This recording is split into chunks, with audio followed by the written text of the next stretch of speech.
Yeah, that.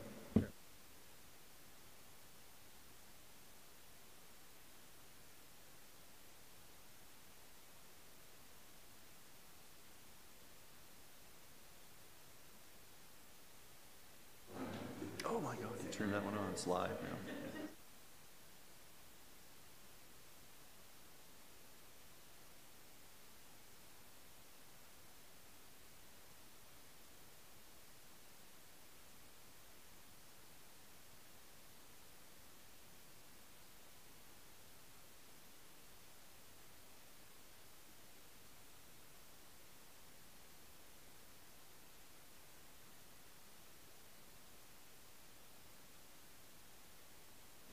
Okay, here we go.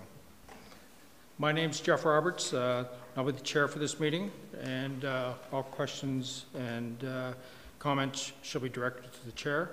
The board members present are, starting on my left. Oh, okay. There.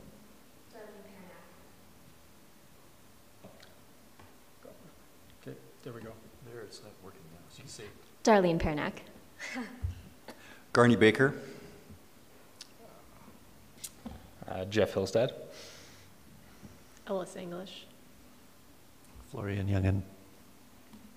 Okay, thank you. Will town staff introduce themselves?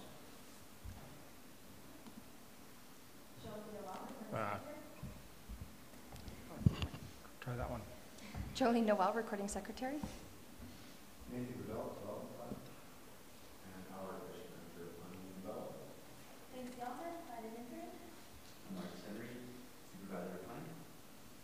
Okay, thank you. Jolene, are there any additions, deletions, or changes to the agenda as provided? No, there were not. Sorry, I'm not sure what it's not. I'm just going to take that.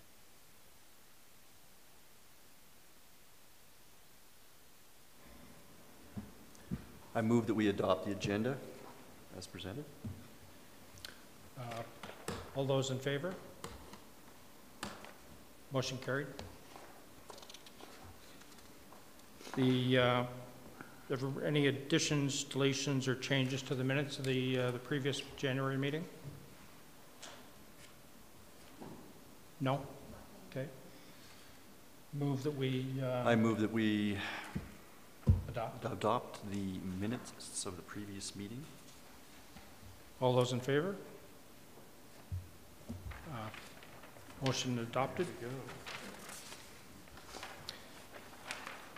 Come on. Okay, we've got the first application before us. All set to go with that? Do I need the microphone or? It's on, so. Test. Okay, we'll go with that.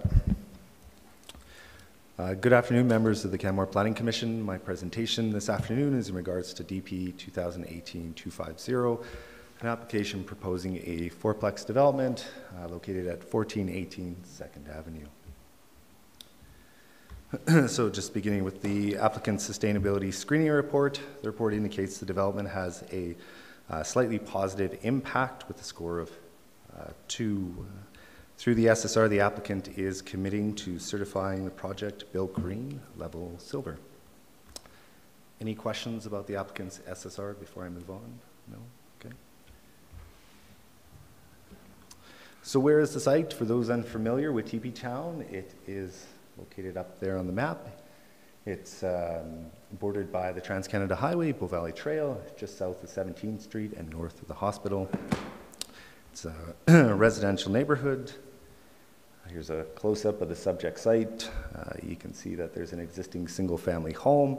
The site is bordered or surrounded by predominantly single-family homes, with the exception of a 3-plex over here, a 4-plex here, and across Bow Valley Trail there's, of course, commercial development. Yeah, right here. Okay, there it is. Yeah. Try to get Sorry. that. Oh, I'm just not that loud.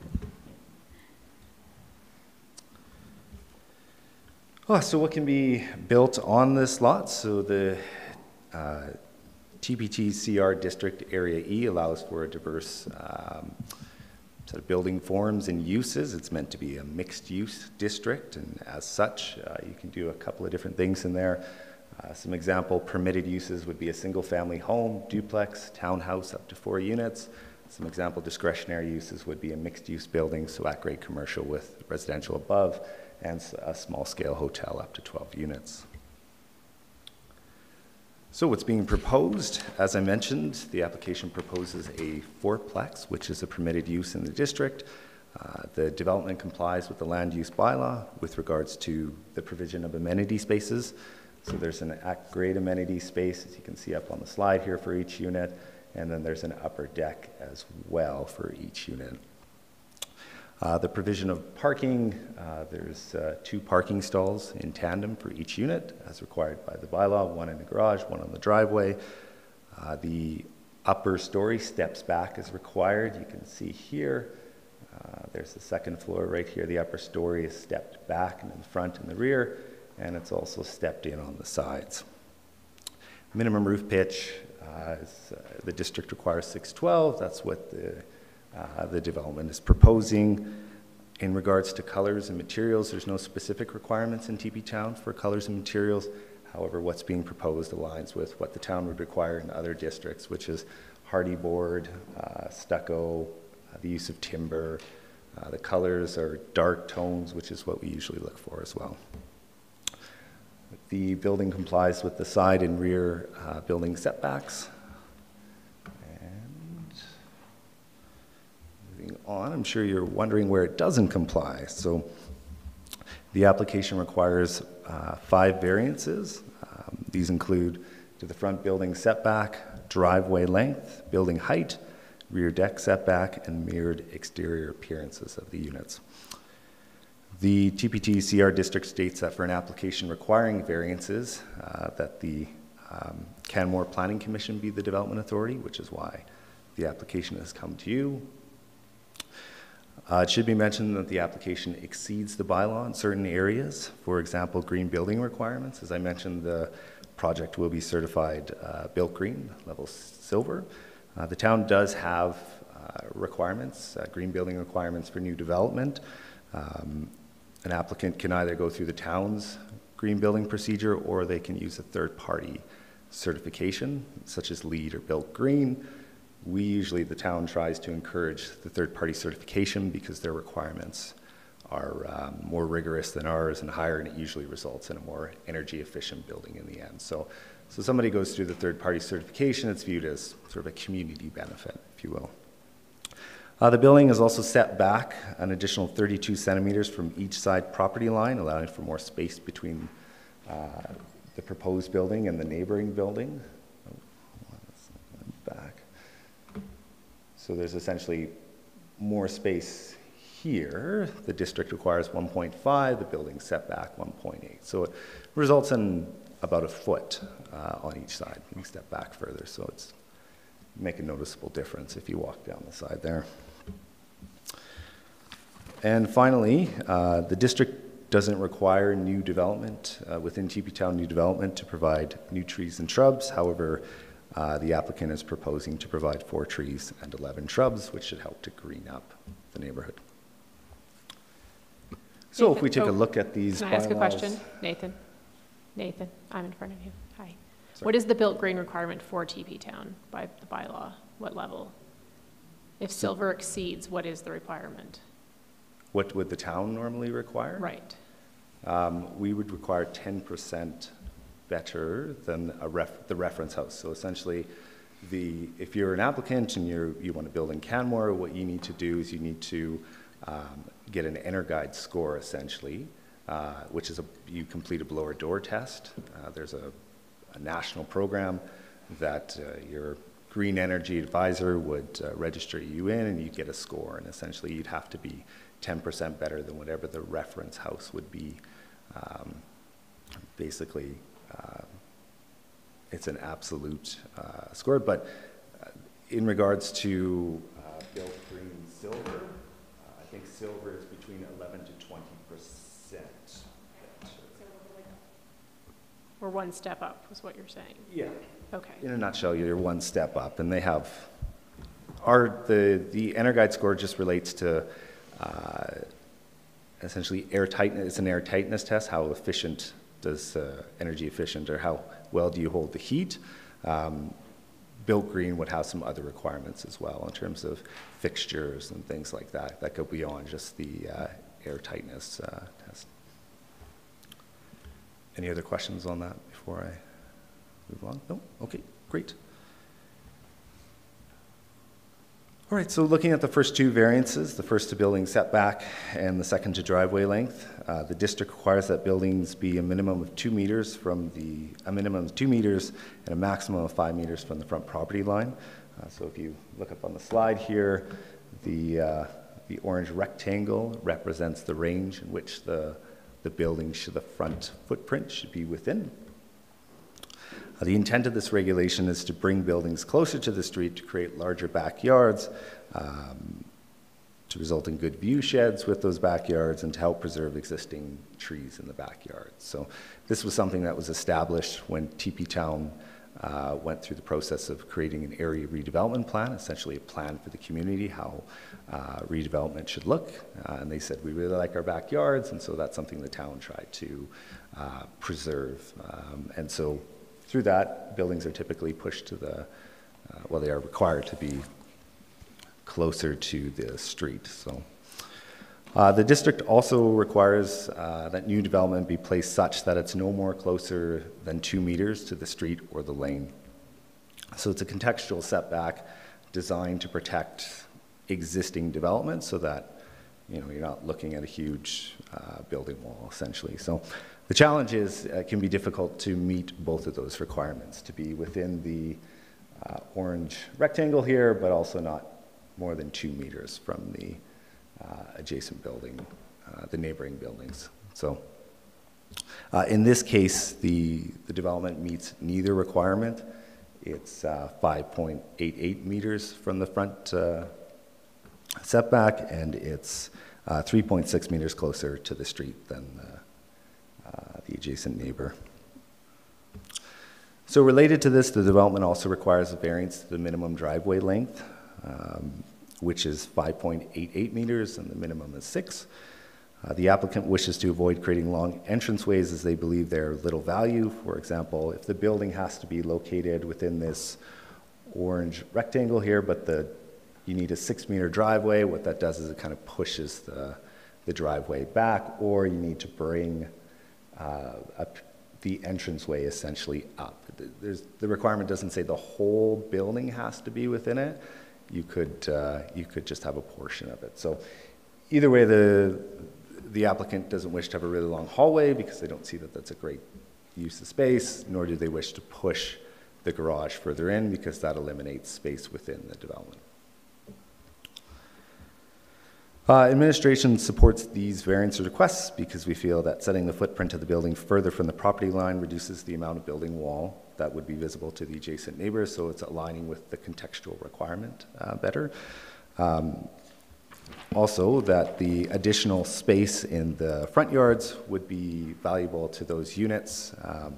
Trouble is, when you create a big backyard, it's great if you're doing a single-family home or a duplex because they have access to the backyard, but for a fourplex, these front units aren't going to be spending much time in the backyard here. So it's more equitable distribution of green space, if you will. And finally, the engineering department believes that the driveway length is sufficient to accommodate vehicles, so there won't be issues with a vehicle encroaching into the boulevard up here. So moving on to the next variance, which is a variance to building height. The maximum height for the district is the lesser of 9.5 above the existing grade, or 2.5 stories. To account for the changes in existing grades, a maximum building height plane is created by adding 9.5 meters to all the existing grade points of the site.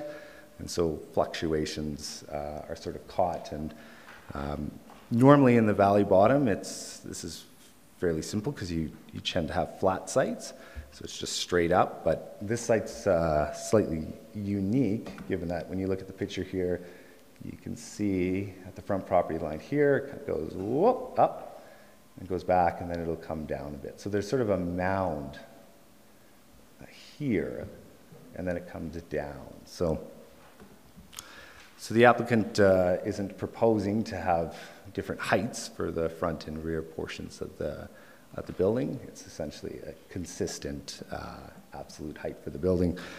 So in the front, it's actually 20 centimeters lower than what they could build. In the back, it's 5 centimeters higher. Right at this point here, you can kind of see the side plane. Working with that existing grade, it comes down, so this piece right here gets caught. Administration supports this variance, given that the applicant could raise, as I mentioned, the front units up a little bit higher, 20 centimeters higher, and that there's a negligible impact on the adjacent neighbors with respect to view, property, or privacy, and view sheds. And that they've also exceeded the bylaw in certain areas. So it's not just that there's no impact, they're doing a little bit more as well in certain areas.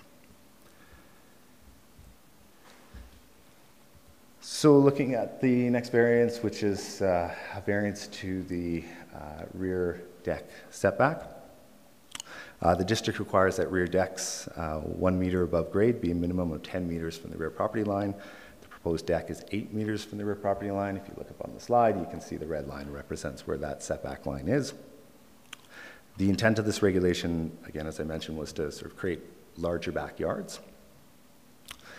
And given that the applicant has moved the building further in, or it's not right up to the 1.5 meter side yard setback, it's kind of tucked in a bit. The garage, or the deck is also tucked in, and so that helps to eliminate some of the privacy issues. So essentially, it's a foot further back from what it could be, the building and the deck.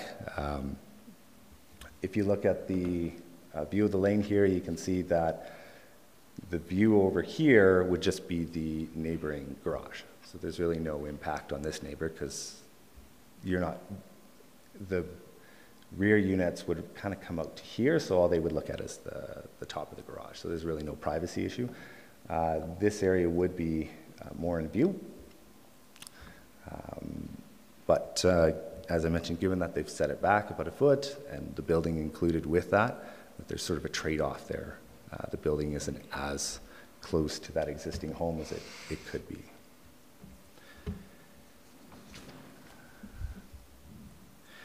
And the final variance, the district requires townhouse units don't have mirrored appearances. The intent of this regulation was to try and create some street character and establish a sense of place within multi-unit developments. So if you look up here, you can see a picture of the front and rear facade essentially. Despite some facade and door color differences, the proposed development is essentially a mirror image. If you were to cut this out and flip it, it would be exactly the same over here. So it's a variance. Administration supports this variance given that some, although minor, changes have been made. So you can see the facade color. It's hard to pick up on the slide here, but this is a different color than this, and they've sort of highlighted the doors differently. And also, or more so, that the design of the building is unique to the street, and so that in itself helps to meet the intent a bit through creating more of a sense of place. It doesn't look like any of the other existing developments on the street. So we support that variance. Looking at the feedback we received in regards to the application, so the applicant posted a notice of application letting neighboring properties know that an application has been made. That notice was up for 10 days. We did not receive any comments from the neighbors or anyone, or from the public for that matter. The application was circulated to the TP Town Task Force, which is kind of like a community association. Their role is essentially to provide comments on the application, and they sort of oversee the TP Town Area Redevelopment Plan. We received 3 comments from the task force, or members of the task force, mainly positive with the exception of the mirrored units. One member was not fully in support of that variance. They felt they could do a little bit more. So what do we recommend? Administration recommends that the Planning Commission approve DP 2018-250, subject to the conditions outlined in the Schedule A. The development meets the intent of the district. The proposed variances have a low impact on the neighboring properties, and there's also been some trade-offs proposed with the variances to sort of offset their impacts as well. So we support those variances. So we support the application and we recommend you approve it. That concludes my presentation. Happy to take any comments you may have. Great, thanks, Nathan. Any questions from the commission? We'll start on the far end here. I don't have any questions, thank you. Okay. I have no questions either, Nathan. You summed it up very well, so I have no questions either. I have a question. All right. In one of the, I believe it was this application, one of the TP Town emails back to you alluded that there was talk of the mirrored requirement bylaw, which is unique to TP Town, perhaps being changed in the future. I'm not sure if I read into that correctly. Is that something that TP Town is considering, or that the town is considering eliminating? Or is that something that will continue forward with the not being able to mirror? So the TP Town Area Redevelopment Plan is currently under review with some possible changes coming to both the ARP and also the land use. Nothing is in the final stages, so it's difficult to... Is that something under, I don't know what you can tell us So in terms of, is it something under the, consideration? Like, all of the architectural requirements are under consideration, but at this point, this is what's in the bylaw, what's currently there, and that's what we're enforcing, I guess, as planners. So thank you. before you. All right. I have no questions. So Nathan, I had one related to that, the mirror imaging. Sure. How consistent is that to TP Town with other areas of the, say in South Canmore or other parts of town? So it's not consistent with South Canmore. South Canmore doesn't have an area redevelopment plan. Its district is sort of a standard district, if you will. TP Town, because it has an area redevelopment plan, has a specific plan for the neighborhood. It has different architectural rules, different vision, if you will, whereas South Canmore is just a standard, I mean, depending what area, but I'm assuming you're referring to R4 district, where it's the townhouse district. It's a sort of a standard district, if you will. So the R4 district in South Canmore is the same as it is in other places. Right. So it's allowed in South Canmore? You can do a mirrored, yeah. Okay, great. I have no other questions. Any last ones? No? Okay. Thank you, Nathan. Thank you. Is there anyone in the gallery that has a vested interest and would like to speak to this? If not, okay, fair enough. Any closing comments from administration? No? It's pretty straightforward. Do we need to discuss this further? I mean, I just have some concerns in that this application is very similar to, I believe, the one we'll hear next, which is the same request, which is that basically the bylaws that requires no mirroring in TP Town as per the vision for TP Town is being ignored. So I mean, changing the door color to me isn't even coming close to abiding by the bylaw. And if that is the vision for TP Town and we accepted it, then we set a new precedence for TP Town in that if they don't want townhouses to look mirrored, then they shouldn't look mirrored. That's kind of my thought. I mean, I get that TP Town is weird with trying to do front lanes and back lanes and setbacks and roof heights, and I get like all of that makes sense because I know some of those lots are pretty difficult to deal with. But if the vision for TP Town is that multi-family houses not be mirrored, then, you know, something to consider, because obviously the next application before us is going to ask us the same question. Mm-hmm. Can I ask another question to you, Nathan? Why wasn't there more of an effort to follow this mirroring regulation? Well, the applicant, if I may, made the point that some of the developments in TP Town that meet this requirement don't always result in a building that architecturally is pleasing. So you can see a building here on the same street that meets the requirement, although it's a little bit small.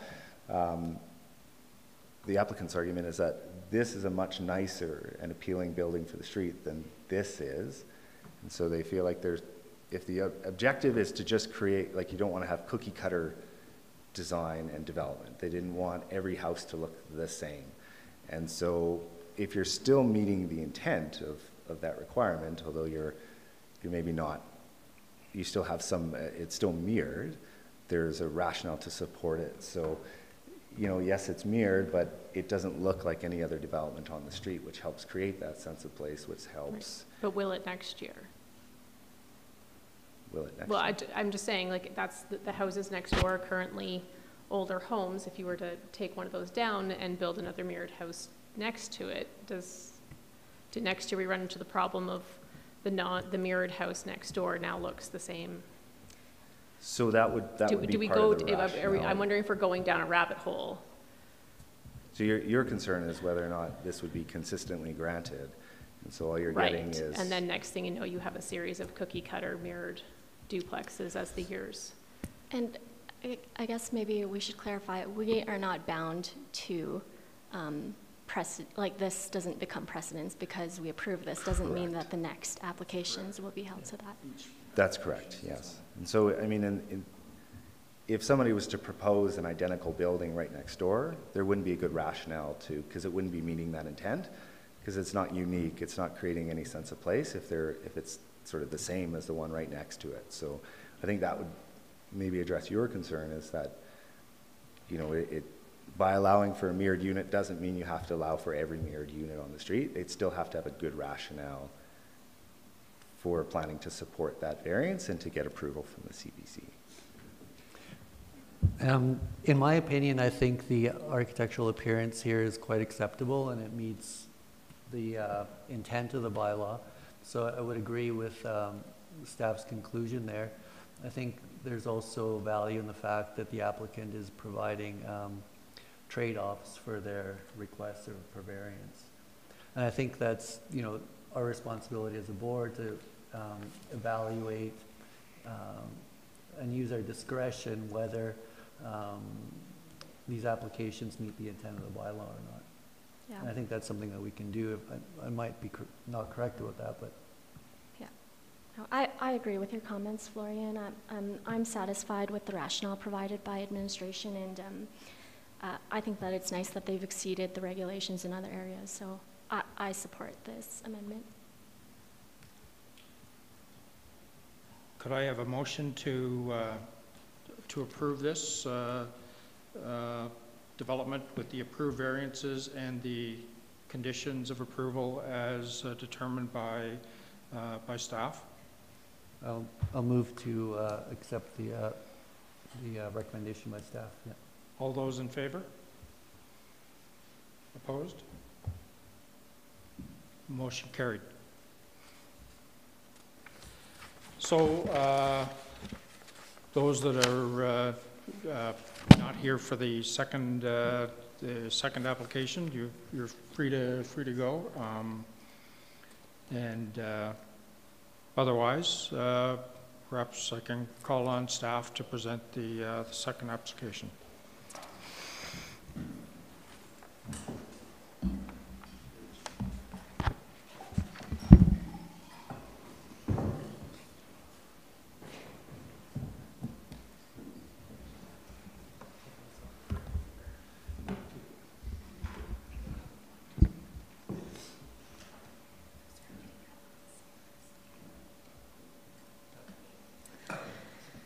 All right, are we all ready?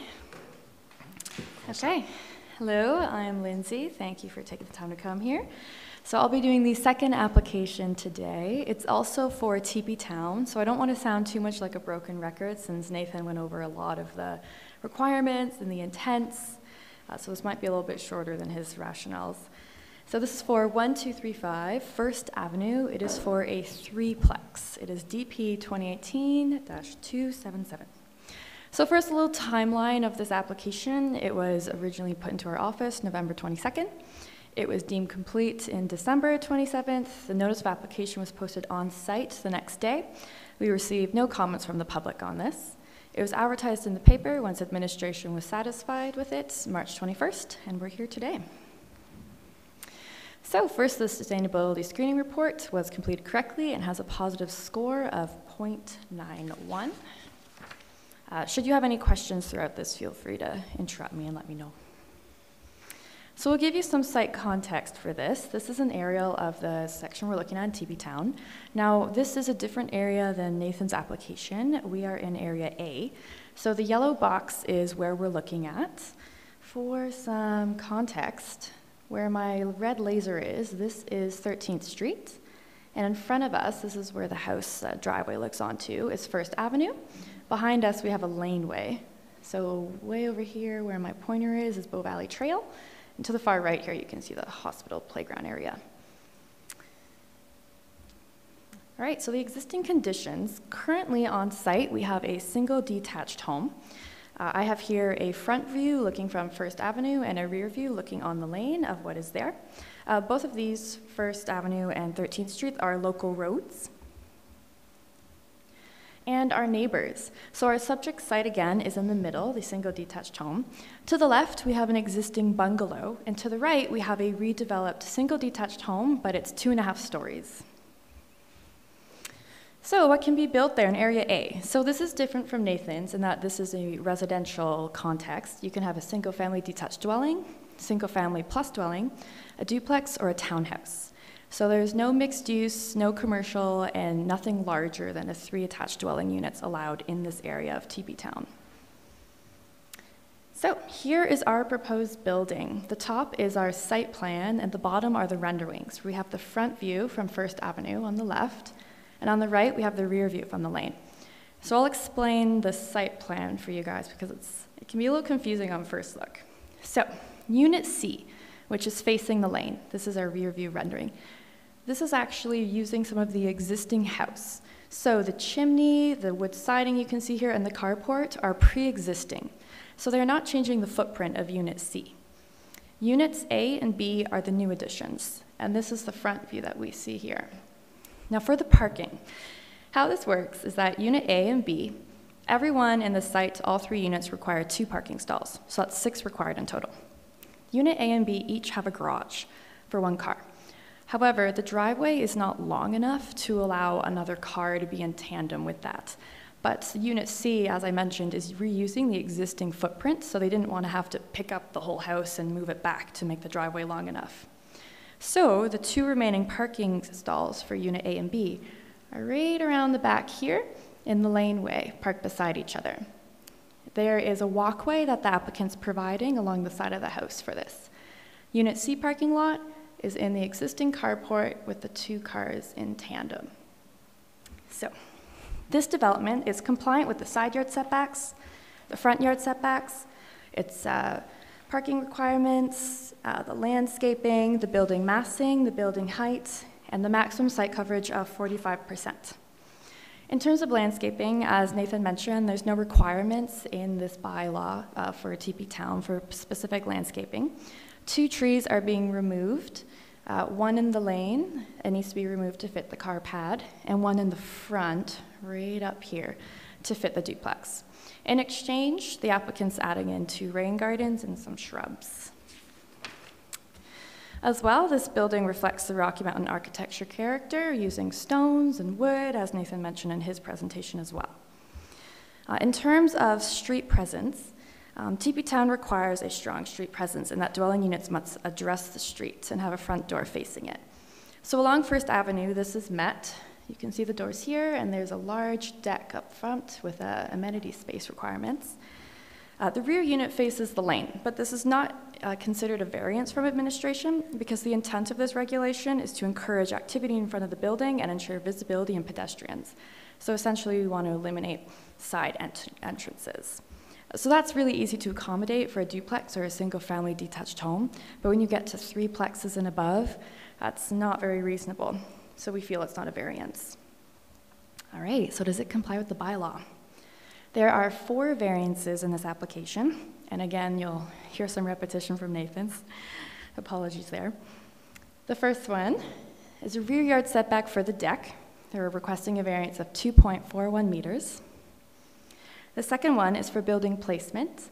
Similarly, with the bungalow and the neighboring redeveloped single-family home, it's not within 2 meters of the bungalow. The driveway length and the width, a variance of 1 meter to the width and 2.5 meters to the length is being requested along the First Avenue. And lastly, mirrored units. So we'll go into more details for you.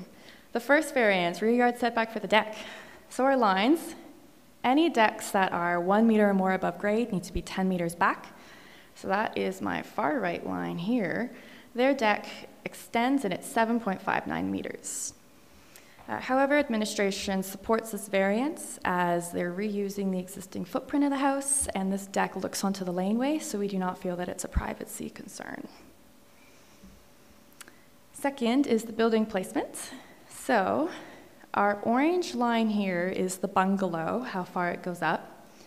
The middle line is where the front door is for unit A and B, and the furthest line, red line here, is where the garage goes to. So the front yard setback is met. It has to be between 2 and 5 meters, and so this proposed development is 3.52 meters. However, to meet the next requirement, building placement, it would have to be quite a bit further back and would not end up meeting the front yard setback. We have that juxtaposition issue again in TP Town. So administration supports this variance because we feel, again, that it's unreasonable to have conflicting bylaws with one another, and as well as one neighbor here it complies with, and the neighbor to the south in the bungalow. From the doorway, it's only 2.5 meters, so technically it's only 0.5 meters away. So administration feels that this is reasonable given the proposal. Next, the driveway length and width. So we're looking at units A and B along First Avenue. So as mentioned before, with the existing footprint in Unit C, we're unable to push back Unit A and B any further. So this has restricted the driveway length to 3.5 meters, where it should be a minimum of 6 meters. As well for the width, the applicant has provided 2 widths, each is 3 meters, and the requirement is that the entire driveway width for the whole site is 5 meters. So they're providing an extra 1 meter in width for the driveways. Again, administration supports these variances as applicants unable to increase the density of the site with the 2 new units without shortening the driveways. And lastly, mirrored units. So as we were discussing before, the land use bylaw requires we not contain mirrored or duplicate units. The intent is to establish the street character and a sense of place within multi-unit developments. So the interior of units A and B are identical, and the exteriors are also identical. There are some slight differences. The doorways have slightly different mirrors, and there's different materials on the 2nd and 3rd level, as you can see up there. Administration does feel that they are similar and do not meet the intent of the land use bylaw, and a variance is required for this. Given that the existing building is being renovated, there is less building footprint flexibility for this application, and therefore some rationale to support duplicate units. However, with regards to identical external experiences, we do believe that more can be done at grade. So I'm going to leave CPC with 2 options for this. The first option is that you can approve the variance as requested and as is, or the second is you can require the applicant to redesign the front facade to better meet the requirements. So should you decide on option 2, there is a condition that I've pre-written in the Schedule A. It could read, The building shall be redesigned to be unique and not have identical external experiences. Prior to the release of the development permit, the applicant, shall resubmit plans for the approval to the satisfaction of the development officer. So following, again, we had no comments from the public. For the TP Town Task Force, the group agreed that the variances are considered acceptable, but as well said that a better job with the facade could be done. So, in conclusion, the threeplex, it's consistent with the land use bylaw with the exception of one variance. It fits the intent of the district and its design is appropriate. Administration does recommend approval of DP 2018-277 to the Canmore Planning Commission. Thank you. I'll be taking any questions. Okay. Thank you, Lindsay. I'll start at this end. Any questions or clarification required from the commission? No, I don't have questions. I was just wanting some clarification on whether, sorry, does the town consider this that the applicant has done enough to make the units not look the same? Is that your recommendation? Is that they need to do more? Is your recommendation that you guys consider it to be acceptable? I kind of heard both in there. Overall, we recommend approval, but we do also recommend approval with the condition that they update the facade. Jeff? I don't have any questions at this time. Bernie?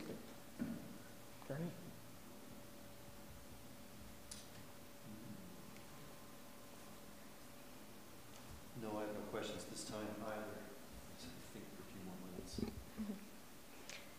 Lindsay, you mentioned that more can be done at grade to meet the mirroring regulation. Can you just expand on what those improvements might be? Of course. So there's a variety of different things architecturally that you can do to make something look a little different. We do, again, acknowledge in terms of different setbacks, that's not the most reasonable given the existing site constraints. But you could do things like maybe the garage is a different color, maybe the doors are a different color, perhaps you have a different kind of lamp on the ground floor that really identifies them. It's creativity that could be included. So those all seem like relatively easy improvements. Have those been suggested to the developer in those conversations? The planning department tries not to put too many of our opinions when we're giving recommendations because we don't want to have the assertion that we're running the show. It is their property, their application. We encourage some ideas, and we always encourage people to look at the architectural guidelines in our bylaw, but at the end of the day, it's their development proposal. Thank you. So I've got one question as I go through the package that was provided. There's a undeveloped area on the unit, I believe it's Unit C underneath, and it's not connected to the upper living space. I wonder if you or the applicant could speak to the future use of that undeveloped space, just for clarity. Mm-hmm. So I put the slide on show for anyone who's wondering. So the existing unit right now, it's a little confusing, but again, they are trying to reuse what's already there. It's an older single-family detached home that's built there that does have a separate entrance. So the applicant has proposed that that area will be for storage and mechanical use. If down the line anything ends up being there, then we will proceed as such. But what you approved today is what is on screen and in the plans. Okay, thanks, Lindsay. The other comment that I would make is the variances on some of the setbacks are significant compared to the previous one that we just saw, particularly the reducing the space at the front. And one of my concerns would be that you've got a vehicle parking in the garage. However, the next people to come to visit will be trying to a jut in there and either be extending out onto the street or blocking off pedestrian traffic along that along the avenue there. So in our bylaws, we don't have any requirements for visitor parking for residential uses. So throughout all of Canmore, a lot of the time, if you have someone over for dinner, they will often park on the street. That is something that is inevitable. But in terms of the 2 stalls, we did ensure that because of the short driveway width, and we don't want a car encroaching on the boulevard, that is why we required the stepping stones to be connected to the back and providing that parking space along the lane. Okay, thank you. Are there any, any additional input from the gallery, the applicant? We have one taker here.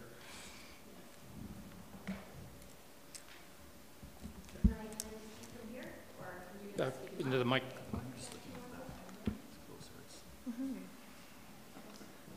Hello. Hello. My name is Tanya Larson, and I worked on the drawings and the design for this building. And I just wanted to speak to the mirroring concerns. To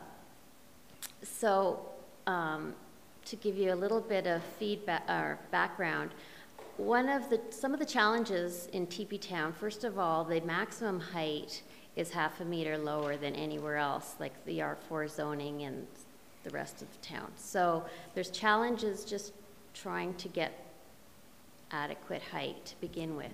Then once you work with that and you're trying to change the structure of the roof, it gets quite complicated and tricky to do that. So this is what we've been running into, and then you've got, potentially drainage issues and that sort of thing. So looking at the design as a whole, it felt like it was a compromise to try and change something that was really working nicely, and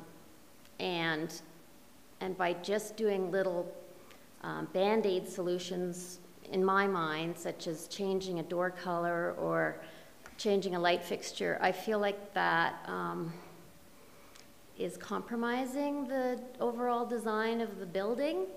So I feel like we've really made our best effort to come up with something that, although the sides are similar, and you couldn't really see it in the slide, but the entry doors and the entry windows are actually different on each unit. It doesn't really show up in those 3D drawings, but if you look at the architectural drawings, there are differences there as well. So that's just our perspective on the the mirroring aspect of it. So, and also if you had any questions, with regards to how we came up with the design, I'd be happy to answer those as well. So. Any questions? No. My comment on that is it's very difficult, as you're saying, with the roof pitches to not end up having a building that looks like a hodgepodge. Yes. And yeah, you made a good effort there. It looks pretty good for what you're doing. I mean, there could be changes with just setbacks within the building, but then you're cutting into your developable space, yeah, and all these things as well. But it still doesn't change what it looks like.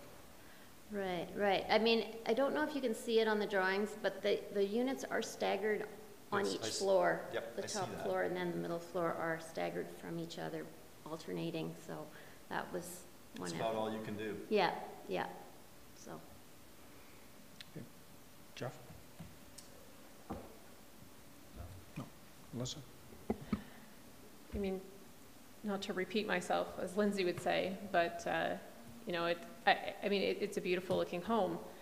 You've done a lovely job. However, we're back to, if TP Town, this was the vision for TP Town, why are we,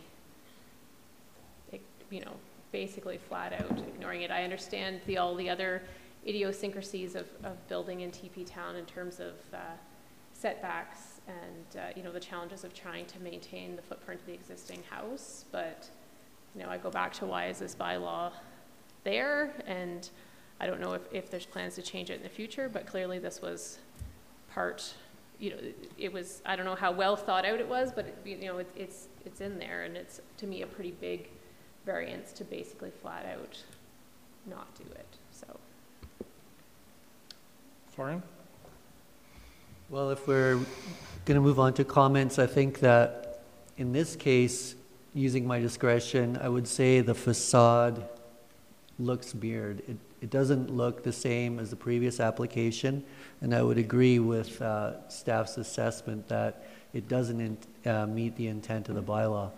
I don't have any problem with the other variances, and I applaud the applicant for trying to reuse an existing structure rather than just tearing it down and starting from scratch. However, looking at the front elevation, I don't feel that it meets the intention of avoiding mirrored looks. Thanks, Tony. We had one other.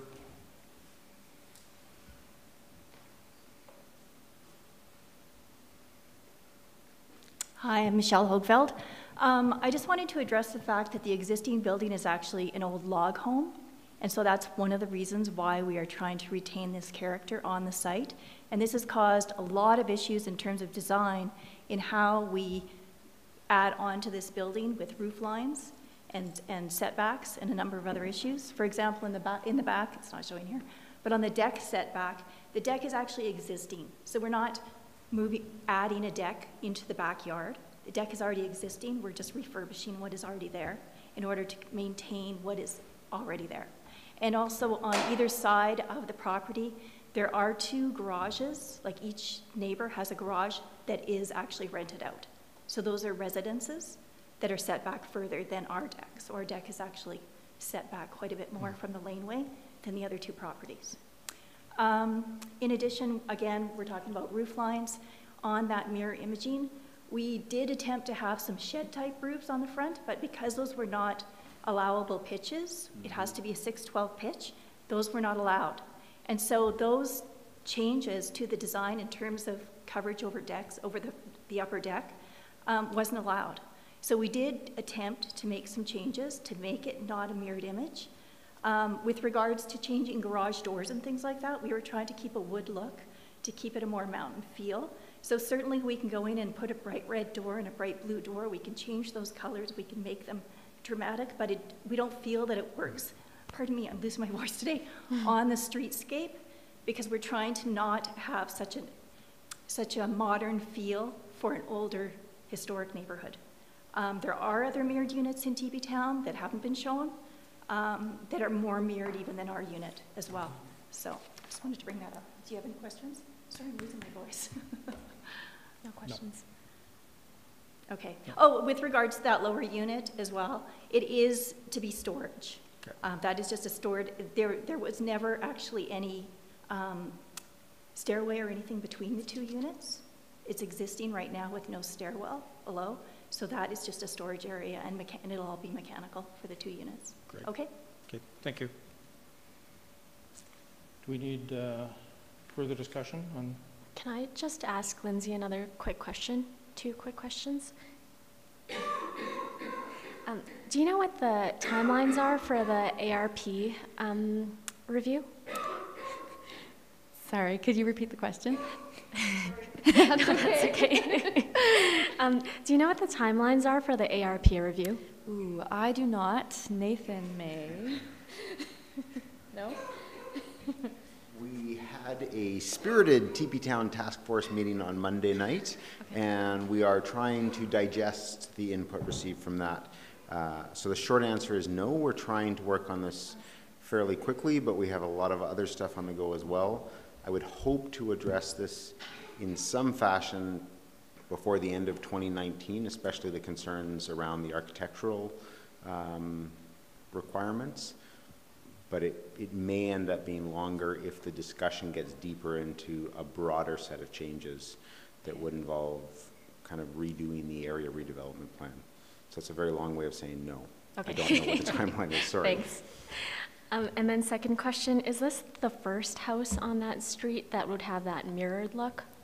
Correct, yes. So in terms of uniqueness on the street, this would be a one of its kind, so that could be a rationale to approving the variance. The next door neighbor, height-wise, it's a single detached house, but it's that light wood color, whereas this uses dark stone. The remainder of the street's mostly bungalows. Okay, thank you. Could I just add sort of 2 or 3 kind of concluding comments? And I think everyone's clear on this, but I just want to reiterate it, that you're only approving what's in the drawings, so that relates to 2 pieces where there were questions, one around the storage and mechanical space in the basement. If we became aware that it was being used in a different manner, we would have to deal with that through the appropriate processes. Similarly, if they were to change that, they should get a building permit and all the necessary pieces. Similarly, so what is not being shown here is a parking stall in front of the garage in the front yard. If people happen to park in that space and are overhanging onto town road right-of-way, it would be up to the town. If there were changes happening to the streetscape or enforcement issues, then we would have to deal with that. If people did park in that and it was not bothering anyone, currently there is a lot of parking on town road right-of-way in TP Town. It's just sort of how it functions currently, so it's kind of no harm, no foul.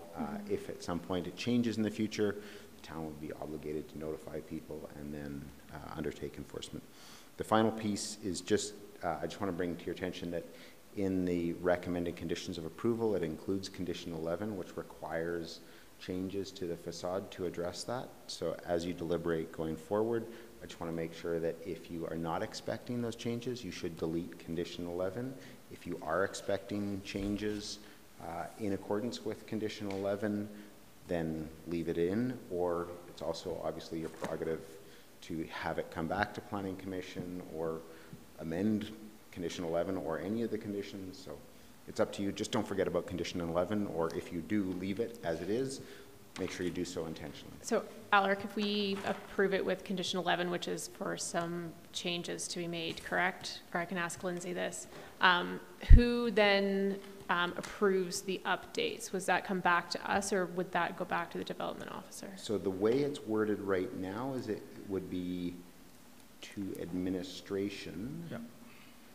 I don't have it right in front of me, but I can. I believe that's what Lindsay Satisfaction of the development officer. Yes. So that would go back to Lindsay in the planning department to review. Okay. Alternatively, Planning Commission could table the application pending addressing of this matter, and that's how Planning Commission would retain the authority to review the changes, whether or not they feel that it's adequate. So I think that move that we, the commission, go in camera for a short discussion amongst ourselves. Okay. So are we going? What's that? So yeah, I move that we take the commission in camera. All those in favor? That's unanimous.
Okay, thank you for your patience.